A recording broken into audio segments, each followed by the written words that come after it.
Hey guys, welcome back to my channel. If you don't know me already, my name is Isra and this channel is dedicated to beauty, skincare and other shenanigans. So, the video that we're going to be doing today is a bit of a review about the TIRTIR expanded range, and I picked my shade specifically to test, which is 45N neutral saddle brown. So it looks like this. So we're going to unpackage this, and also I'm going to try, hopefully, if I remember right, one side with a beauty blender and one side with a foundation brush. So let's get into it. So I have done now my skin prep. I've applied the primer and now I'm just doing color corrector, and I just thought for a second maybe I can do half face no corrector, half face yes correct. This is my first foundation review, so bear with me. So I'm just gonna blend this out and I'll be back. So now I've applied the color corrector here, so I'm just gonna go straight in, unpack it in front of you. I've not opened this before, so like this. Oh my god, I always wear the cushion foundation and it's kind of heavy. I expected it to be lighter, but this is how big it is. Huge mirror bonus. It's got the puff as well with it. I heard when you tap in, you also tap off a bit. So like, let me show you what I mean. So it opens up like this. So I'm assuming it means roll it off this way. We're getting to the juicy juice immediately. Like it's juicy. So what they did was that they tap in here and then they tap off the excess here. So I'm gonna give it a shot. Let's hope I'm doing it right. For now, it doesn't look like I have to tap off the excess. I'm just gonna go in. So, okay, so I clearly picked the wrong shade, but it looks very full coverage as you can see.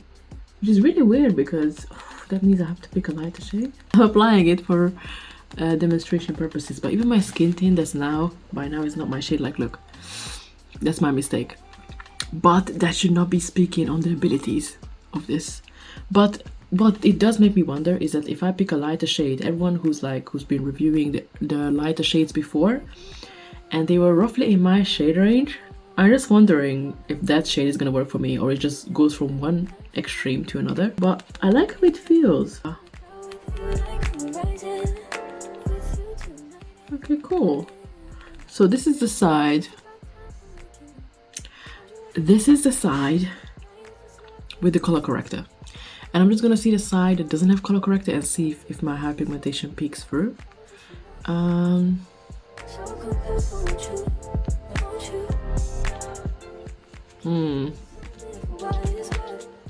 You know, I'm not too mad that always like darker than me, because I've seen a trend going around and they were showing like that they use darker foundation and then they bring it back in with the contour and like the concealer and stuff. So yeah.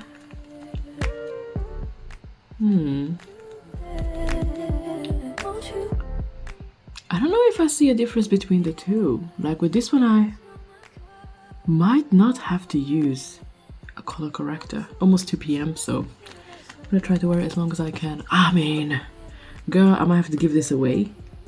I might have to give this away, but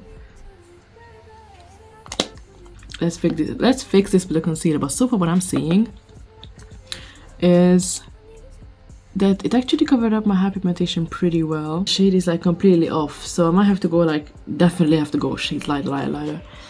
So I think that's what I'm gonna try next time. But let me see if I can fix it up. It also looks a bit like reddish, even though this side didn't have any color corrector. And I don't use red. I use like orange from Huda Beauty, like orange color from Huda Beauty.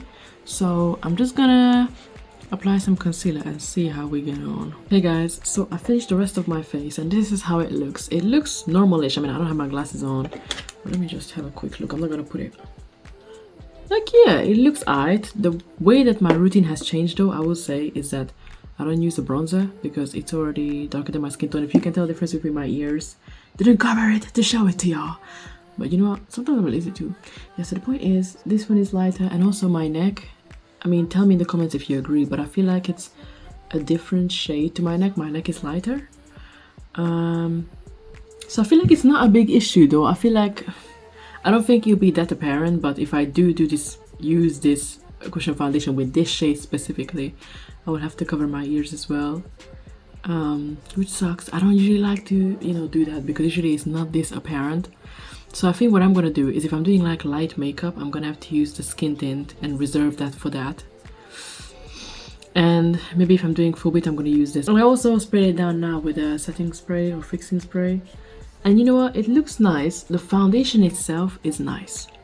I will give it that. It was very simple, very simple. And this cushion foundation is different to the textury ones. I mean, this I got like from Shein. It's not really an absorbent material. It's almost like it's made to not absorb it. Even when I tapped it, you could see that it's like sitting on top of the cushion. So honestly, if you can get your shade right, I would recommend this, but I'm gonna have to see how it wears throughout the day. Throughout the day, honey. So yeah, I think I'm gonna update you if I forget. Then I hope you enjoyed and have a nice day. So I just woke up not long ago and this is how it looks. Also, I did lean on this side, but I had like a tissue here and I'm holding it here. So this is how it looks. Still very good, still very good. So I would definitely get this. I would get this. Thanks for watching. I hope you liked the video, and if you did, make sure to like, comment and subscribe.